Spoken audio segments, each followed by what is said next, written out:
বিয়ে দিছিলা, হ্যাঁ তুমি আমার কইছিলা ওরা অনেক বড় লোক, ওই বাড়িতে আমি বিয়ে দিলে আমি মেলা সুখে থাকবো, খুব ভালো থাকবো, আমার নাকি কোনো কষ্ট হবে না। কিন্তু কই ভাইজান, আমি তো কোনো সুখের মুখ দেখলাম না। আমার এক প্লেট ভাতও ভালোভাবে দেয় না ভাইজান। তুমি কইছিলা বিদেশি পোলা দেখে তোর বিয়ে দিব, তুই অনেক সুখে থাকবি, কষ্ট কারে কই তুই কোনোদিনও বুঝবি না। কিন্তু ভাইজান তুমি তো আমার কষ্টের সাগরে ভাসিয়ে দিলা, আমার বুকের ধন্ডার ওই বাড়িতে রেখে দিছে। আর আমি এখন পাগলের দেশে তোমার এখানে বসে আছি ভাইজান। তুমি কিছু একটা করো, আমি তোমার হাতে পায়ে ধরে ভাইজান, তুমি কিছু একটা করো। বোন রে, তুই আবার মাফ করে দিস।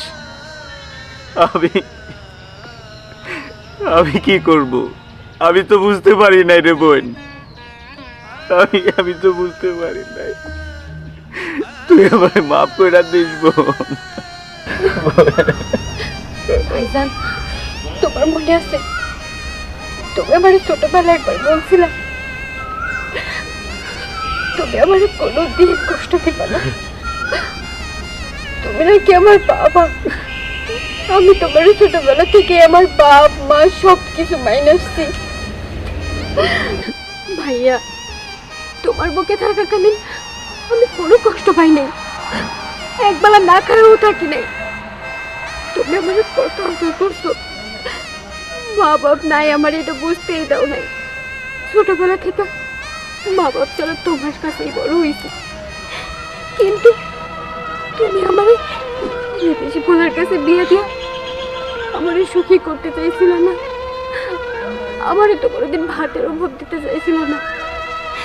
কিন্তু এখন আমি প্রতিটা মুহূর্তে খিদে অনুভব করি ভাইজান। সবসময় না আমি মনে করি আমি একা, আমার কেউ নাই, আমি পুরো একা। সব সব তোমার জন্য হয়েছে, তুমি আমার জীবনটা নষ্ট করে দিয়েছো, তুমি আমার জীবনটা নষ্ট করে দিয়েছো।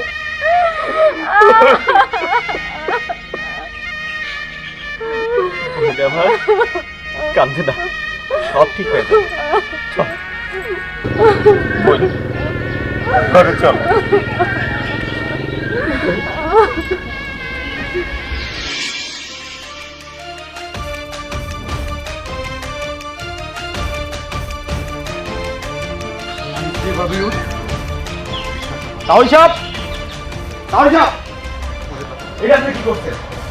আমার ভাগ্নিরে আটকে রাইখা আমার বুইনের এই বাড়ি থেকে বাইর করে দিচ্ছেন কেন? তোরে কি আমার কৈফিয়ত দেওয়ার লাগবো? অবশ্যই কৈফিয়ত দিতে হইব। আপনি আমার ভাগ্নিরে আটকে রাখছেন, আমারে কৈফিয়ত দিবেন না আপনি? কৈফিয়ত তোরে দিতে আসি। বজলু, তাড়াতাড়ি আমার ভাগ্নিরে বাইর করে দেন কইতাছি। ওরে এই বাড়ির থেকে বাইরেতে বিদায় কর, যেভাবে ওর বুইনের বিদায় করছি। বিদায় করা এত সহজ? আমার ভাগ্নিরে বাইর করে দেন, তারপরে কে কারে বিদায় করে সেটা দেখতেছি আমি। কিরে এখনো খারাই রিজত কে?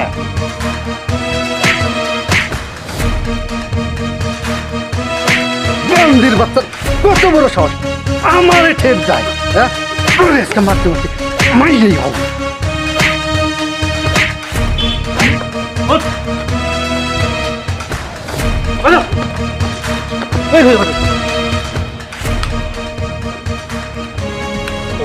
বাচ্চা কত বড় সাহস, আমার কাছে কৈফিয়ত চায়।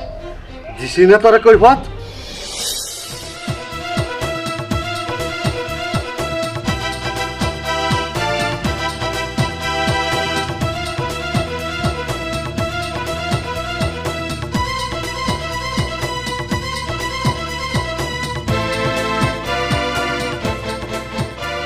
না রে বাবা, তোর শ্বশুর বাড়ির থেকে কোনো টাকা পয়সা দেয় নাই, তবে তুই কোনো চিন্তা করিস না, আমি টাকা পয়সা গোছামুনি।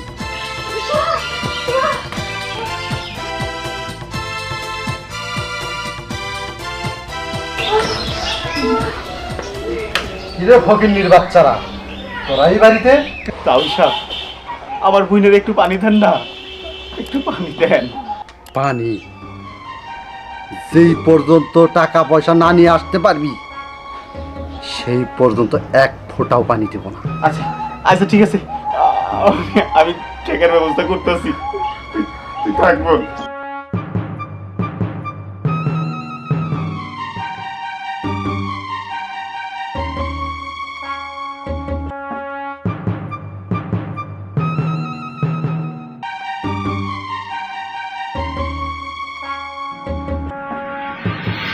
এই যে নেন আপনার টাকা নেন, আমার বাড়িটা বিক্রি করে আপনারা টাকাই না দিতেছি। এরপরেও যদি আমার বই নিয়ে কষ্ট পায় তাইলে আপনার বাড়ি দেখে নিই, কথাটা যেন মনে থাকে। সজলো বলেন। ঘরে চল, টাকাটি গুইনা দেখি ঠিক আছে কিনা। জানাকে যান। শোন মা, তোর বাপে যদি একবার ইতালি যাইতে পারি তাইলে আমার আর কোনো কষ্ট হইব না। তোর জন্য অনেক সুন্দর সুন্দর জিনিস পাঠাইব।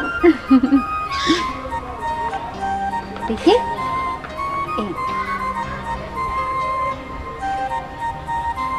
এই, এখন সুন্দর লাগছে।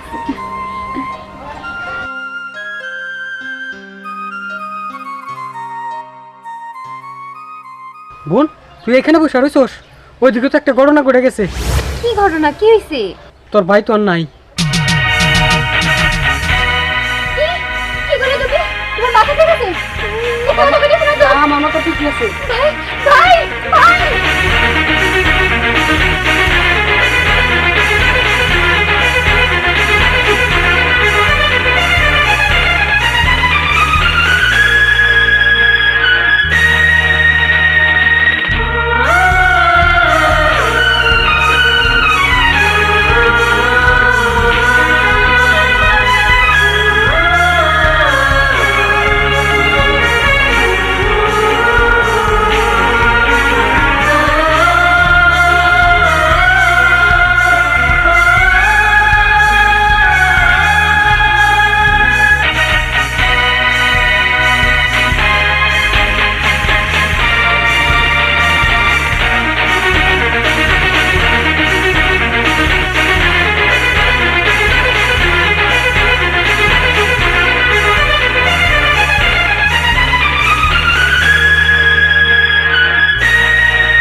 ভাই ভাই, আমি তো আপনাকে বাড়িতে আইলাম, আমি তো একদিনও যান না।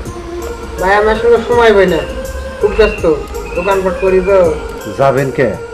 আমার বোনটা যদি পয়সা থাকতো তাইলে ঠিকই গেছে, আসলে আঙ্গুই কপাল খারাপ। না ভাই, এটা আপনি কেমন কথা বললেন? আমি অ্যাকচুয়ালি ভাই সময় পাই না, দোকানপাট করে ব্যবসা বাণিজ্য নিয়ে অনেক সমস্যা, আমি সময় দিতে পারি না, এই জন্য ভাই যাইতে পারি না, মনে কোনো কষ্ট নেই। হ্যালো,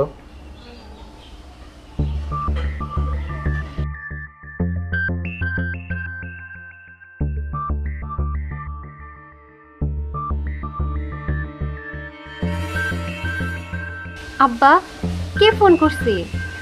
কি হয়েছে? আপনি কাঁদতেছেন কেন? মারি সব শেষ। আব্বা, ওনার কিছু হয় নাই তো? ট্রলারে কইরা পোলাই ইতালি যাওয়ার পথে ট্রলারটা ডুইবে গেছে গা। তুমি কি করলে? সব কিছু তোমার লেগেছে। তুমি আমার ফুলাকে বাইরে আসো, তুমি আমার ফুলাকে বাইরে আসো।